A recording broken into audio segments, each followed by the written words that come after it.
Happy Valentine's Day, my love, my buddy, my friend forever, my funny Valentine, sweet comic Valentine, you make me smile with my heart. I have in a book over there, I have cards that he wrote to me in the last 10 years about Valentine and Easter and anniversaries, birthdays, and I look at them every couple of days and read them because he had written something on all of them that was priceless. It's the first thing I do when I go to bed at night, and the first thing I do when I get up in the morning is play one of his CDs.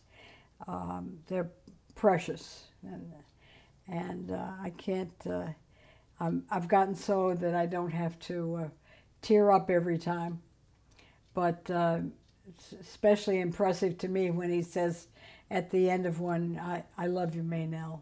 I saw him after I started at the school, and I missed the bus to go home. So this Dick Thompson person goes past me and he says, "Hey, you need a ride?" "Oh, no, thanks." He said, "But you just missed the last bus." "Oh, no, all right." He says, "I'll take you home. Where do you live?" So I told him. He took me, and as we got to my house, he said, "Do you have a piano in your house?" I said, "Yeah." He said, "Oh, does it need tuning? Because I tune pianos." I said, "Oh, yeah, it probably does, you know." So we went in. I ran to my mother and I said, "What are we having for supper?" She said, "Pot pie." I said, "Can I ask this guy to stay for supper?" "Oh, I guess so," she says, you know. So he stayed for supper. The peas started falling off my plate, so I, at age 18, am still using my thumb to push peas back on my fork. And I did that, and with that, my father reached across the table and smacked me all over the knuckles with his fork. I was destroyed. I was a wreck. And I went crying away from the table upstairs. He was still there, eating. I said, "Hey, the band is having a homecoming dance tonight. Would you like to go?" "Oh, yeah," he said, "that'd be fine." So we went. That was our first date. So he graduated in January and went off to the Marine Corps. However, in the month before that, we got very close. We became engaged. And when Dick asked my father for my hand, my father said, "Well, what can you do?" And Dick said, "Well, I have a composition degree from the University of Louisville." My father looks at him and says, "Yeah? Well, compose something." Well, that didn't go over too big.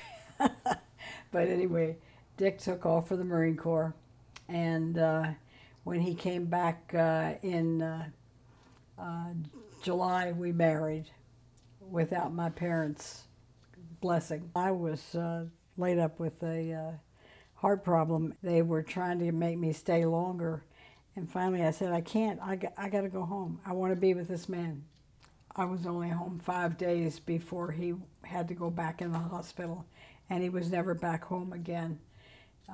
And that was his birthday month in June, and just short of our 63rd wedding anniversary, and that he went. So it was very hard for me. Yeah, I just kept hoping it was not going to happen, because it's just awful for anyone who may be seeing this to be in love with somebody for so many years and to be a pair, and then all of a sudden one falls off and you never see them again. It stinks. But we were super lovers, super friends, always, and from the very beginning. And I just think that we're very lucky. I'm very lucky that I had this super relationship with him that most people, anybody who didn't know him, couldn't possibly understand. But it was the great love of our lives. Maynell, I'll always love you, my buddy.